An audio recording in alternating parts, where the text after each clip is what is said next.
ampifaliana mandrakariva no iaonana ao anatin'izao fandaharana hitondrana fampaherezana avy amin'ny tenin'Andriamanitra ho antsika rehetra izao.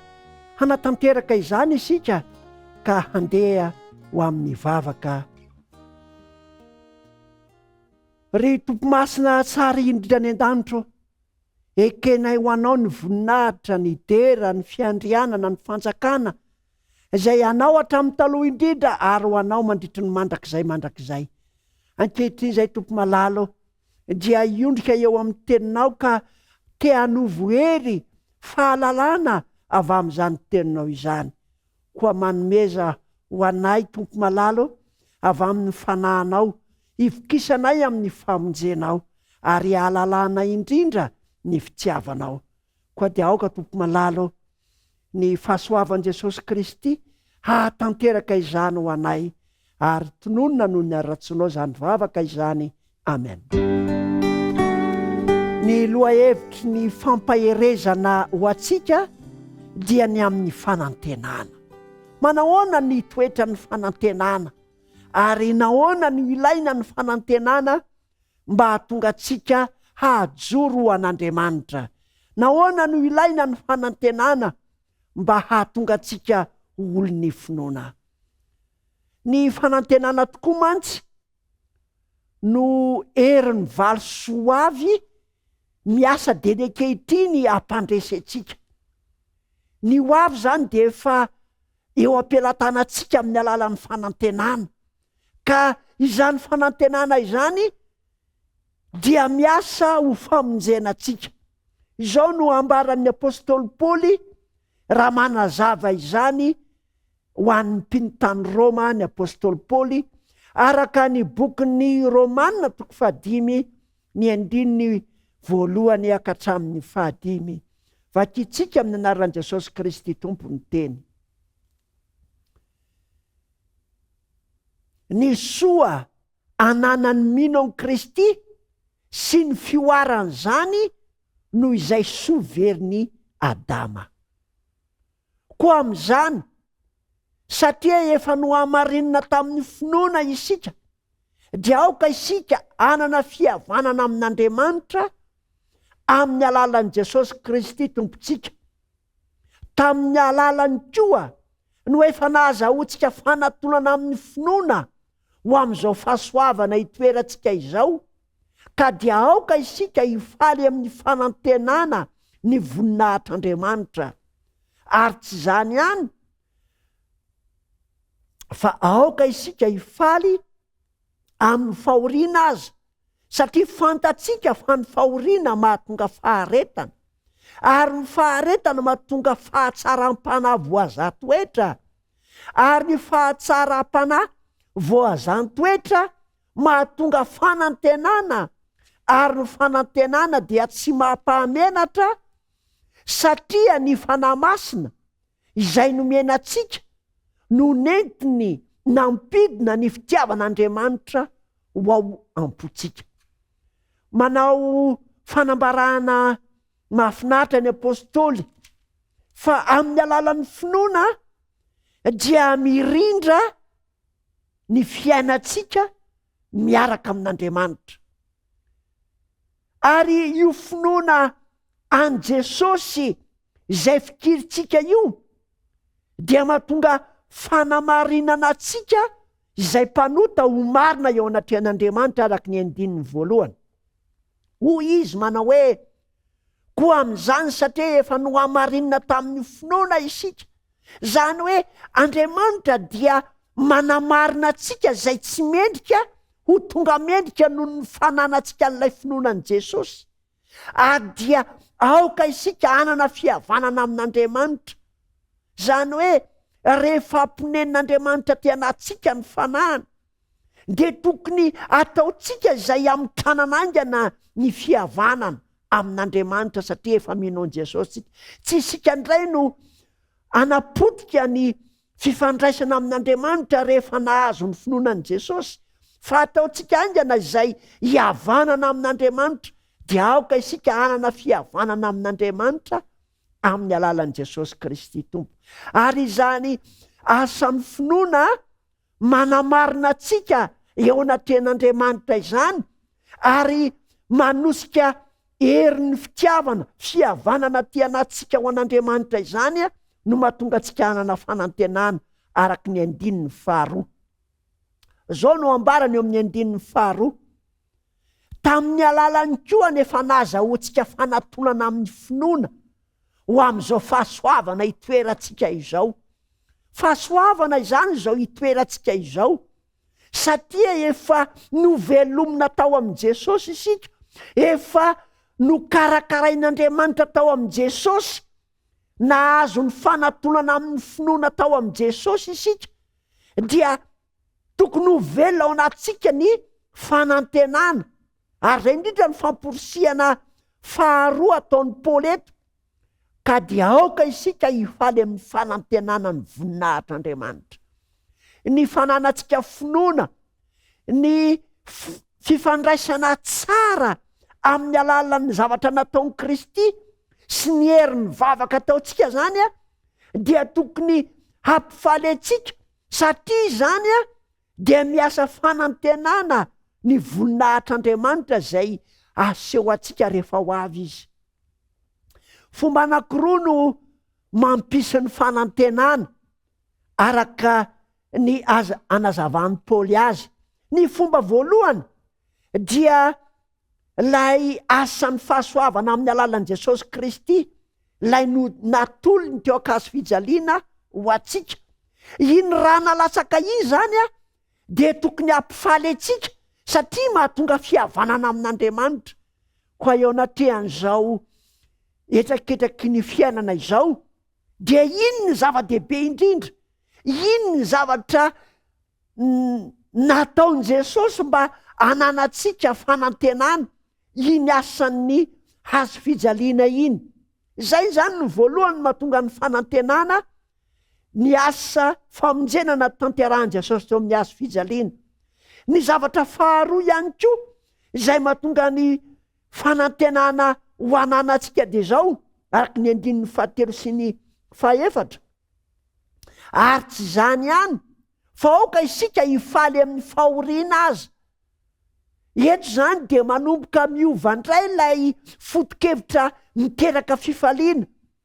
Ny foto-kevitra voalohany moa dia ny hazo fijalian'i Jesosy Kristy dia miteraka fifaliana, kanefa aoka hifaly amin'ny fahoriana azy tsika, zany hoe rehefa hianjadin'ny fahasarotana isika, indrindra ny fahasarotana ara-panahy, mba te hanao tsara nefa tsy afaka hanao tsara, mba te hiala amin'ny fahazaran-dratsy nefa voafatotry ny fahalemena isan-karazany, dia zao re aoka isika hifaly amin'ny fahoriana azy, satria fantatsika fa ny fahoriana mahatonga faharetana.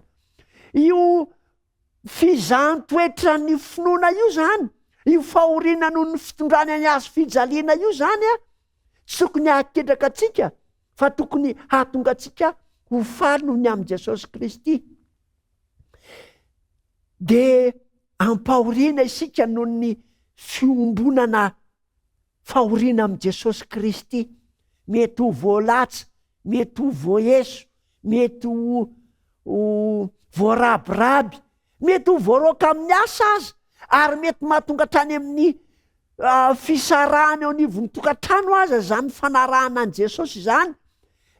Izany nefa akory tsy matao hoe satria mampisaraka amin'ny fiarahamonina ianao Jesosy io de ho ariko. Tsia! Fa mamaly misy ny apôstôly Paoly manao hoe aoka isika hifaly noho ny fahoriana, satria ny fahoriana iny a mahatonga faharetana, ary ny faharetana noho ny amin'i Jesosy sy izay nataony iny a de mahatonga fahatsara-panahy, mahatonga atsika voarafitra eo amin'ny tenantsika indray ny toetra tsara an' Jesosy. Zany hoe iny fahoriana iny zany a de mamolavola atsika anana ny fahatsarana tahaka ny fahatsara-panahy an' Jesosy. Ary ny fahatsara-panahy voazahatoetra mahatonga fanantenana, de hoe zao zavatra hiaretako zao a de ananako valisoa rahatra izay. Azay le fanantenana, hoe ny fanantenana moa dia valisoa amin'ny ho avy fa miasa hoery de ny ankehitriny sy fifaliana de ny zao. Mahatonga fanantenana, ary ny fanantenana dia tsy mampahamenatra. Nahoana ny tsy mampahamenatra ny fanantenana?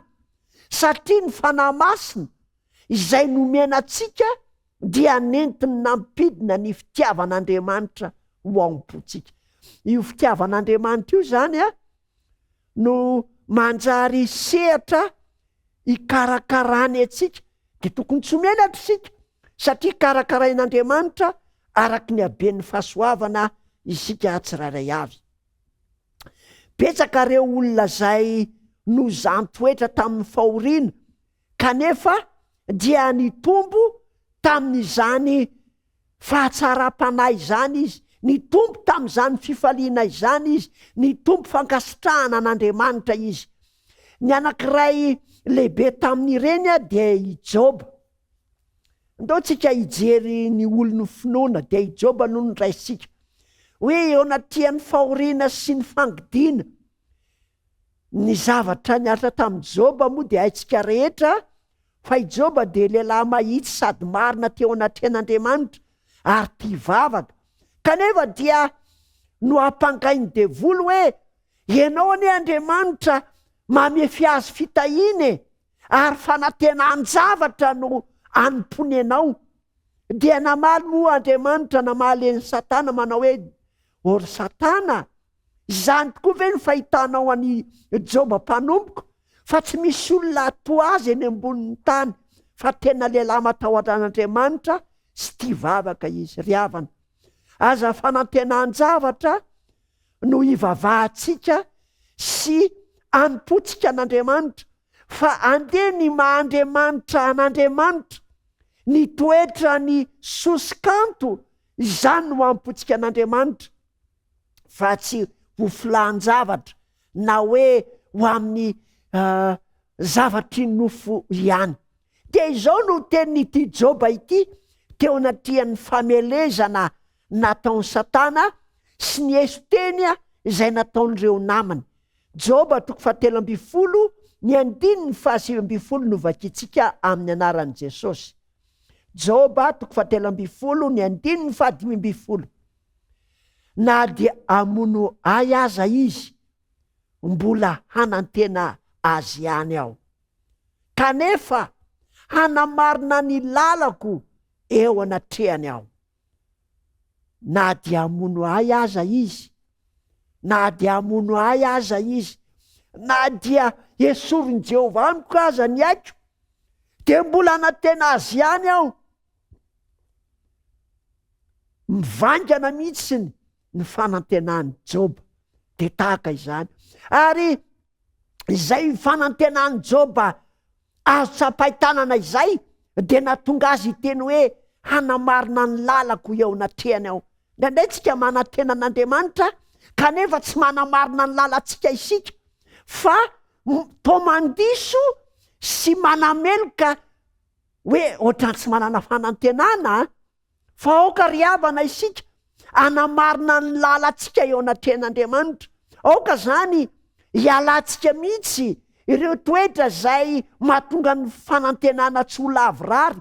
Aoka zany androsirantsika reo oam-piainana tsy maneho fanantenana, feno fisalasalana, tsy misy finoana, na ny fanambarantsika tsy misy finoana, ary aoka tsy ho amin'ny vavantsika akory izany. Fa tahaka ny Joba eto dia masamy teny izy manao hoe na dia amono ay aza izy, mbola hanantena azy ihany aho. Ary ity tapany faharoa ty no manamarina n'ilay tapany voalohany hoe kanefa namarina ny lalako eo anatrehany aho. Ny fanantenanao dia ataovy izay hamarina an'izany, ataovy izay hahatanteraka izany. Tahaka ny zaza anankiray tenenin'ny ray aman-dreny manao hoe rehefa afam-panadinana ianao ividianako bisikleta ohatra, dia aoka ianao anamarina an'izany fahafahanao izany amin'ny filofosanao hianatra. De tahaka izany ihany koa isika eo anatrehan'Andriamanitra. Aoka isika hiezaka indrindra hanamarina ny lalantsika eo anatiany fa manjalasa fanantenana pokaty ny fanantenantsika ary mahatanteraka an'ilay hoe fahatsompanantenana izany.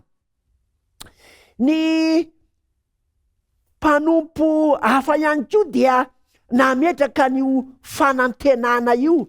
Andeha raisitsika ohatra ny amin'ny Abrahama. Hebreo 2:1. Hebreo 2:1 dia izao no zavatra nentin'ny fanantenana teo amin'ny fiainan'ny Abrahama. Ny 2:9 Hebreo 2:1 ny 2:9. Fa ny amin'izany ny tsara lavitra no iriny dia ny any an-danitra, ary noho izany Andriamanitra dia tsy menatra tao hoe Andriamanina satria efa nanamboatra tanàna ho an'ireo izy. Isika ihany koa dia tokony haniry dia ataovy izay atratrarana izany fandriana izany hoe azo tanàna misy fanorenana Andriamanitra ny manamboatra azy. Dia tsy nasakana ny Abrahama mihitsiny hoe andeha hiverina any amin'ny tanin'ny oran-kaldiana izy, dia nandeha niala tamin'ny toerana izay mahazatra azy izy.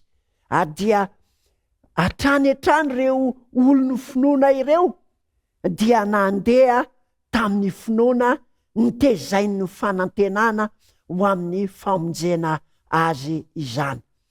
Ny fanantenana no herin'ny finoana izay miasa ho famonjenantsika.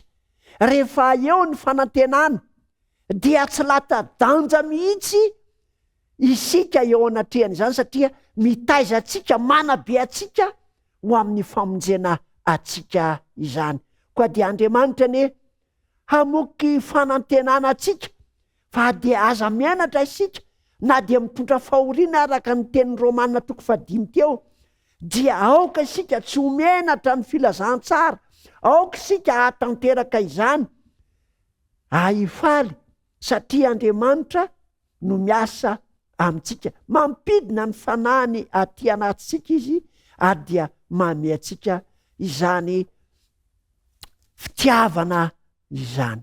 Ilay Andriamanitra ny fahasoavana ne hiasa amintsika tsiraray avy, koa dia ho velon'ny fanantenana isika, hiravoravo amin'ny famonjena isika satria ny fanantenana aty anatsika dia fanantenana azo antoka, hivavaka isika. Lehibe dia lehibe Andriamanitra ny fahasoavanao, fa izahay izao dia isan'ireo izay tsy mendrika, kanefa noho ny fahasoavanao, noho ny finoananao dia ekena ho marina eo anatrehanao. Ary izany no fanantenanay, dia ianao Jesosy Kristy, lay fanantenan'ny voninahitra miasa ho anay tsirairay avy. Ankehitriny aza tompo malalo dia tianay ny joka izany fahasoavana, fanantenana, asan'ny fanahy masinao izany aty anatinay. Koa dia aoka hiatsara trany, hiamafy hatrany hatrany ny finoana, ny fanantenana, ny fitiavana aty anatinay. Ary ianao Jesosy Kristy ane hamaly izany araky ny abean'ny famindramponao sy ny fahasoavanao aminay tsirairay avy. Koa rehefa ho avy eo amin'ny ranolanitra ianao, iseho amin'izao rehetrarehetra izao, dia aseho ihany koa hiaraka amin'ireo zanakao izay tsirairay avy, handray ny famalintsoa avy aminao Andriamanitra.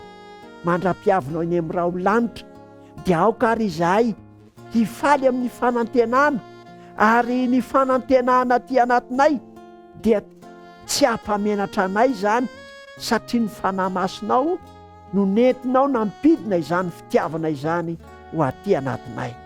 Dia misaotra anao indrindra zay Jesosy, fa lehibe sy mahatalanjona ny fitiavanao anay.